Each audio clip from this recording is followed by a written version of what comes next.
After a hiatus on voting of any kind for the past 6 years, over 515,000 registered voters take to the polls across the West Bank to elect municipal councils. Almost 900 polling stations will open their doors for voters in 92 municipalities in the West Bank. Voters are casting ballots for those who will manage services at the local level, such as water provision and sanitation, garbage collection, and public construction. Over 6,000 local and international election observers, party representatives, and journalists will monitor the elections in an effort to ensure their fair conduct.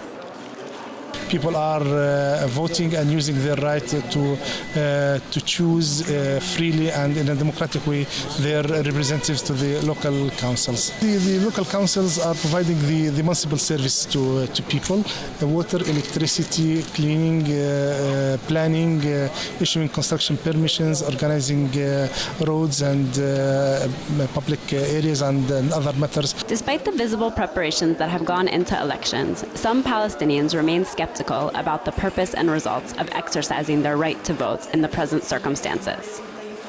Elections are only being held in the PA-controlled West Bank. Hamas, the Islamist party which governs Gaza, has refused that elections take place there, and no Hamas candidates are running on the electoral lists in the West Bank. Some observers say that holding elections only in the West Bank amounts to an admission that the West Bank and Gaza are two distinct entities.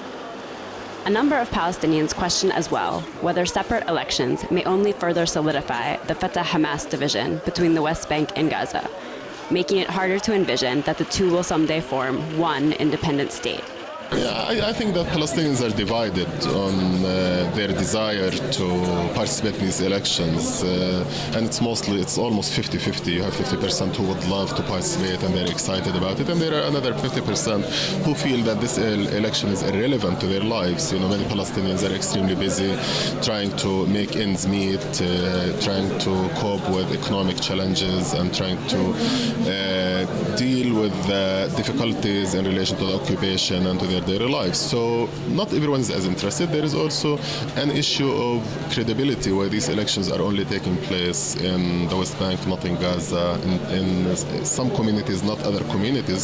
So in general, it's a good sign. In general, it's sort of a breath of fresh air, you know, but it's still not up to standards in way of having a national election. We would like to see these elections extend to Gaza. With Hamas boycotting the elections, Fatah lists are competing against each other and against independent candidates and dissidents from the party.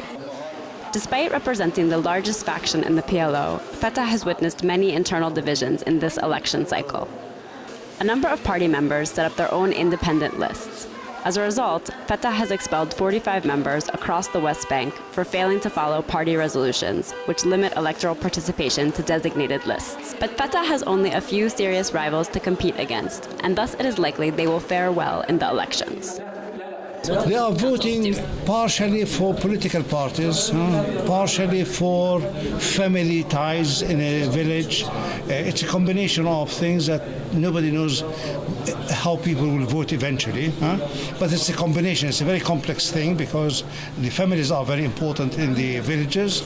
The parties are also important, and so there is a complex situation between the two groups, and eventually people will vote for blocks. These elections are important for the West Bank, and when it is possible, we will do them in Gaza.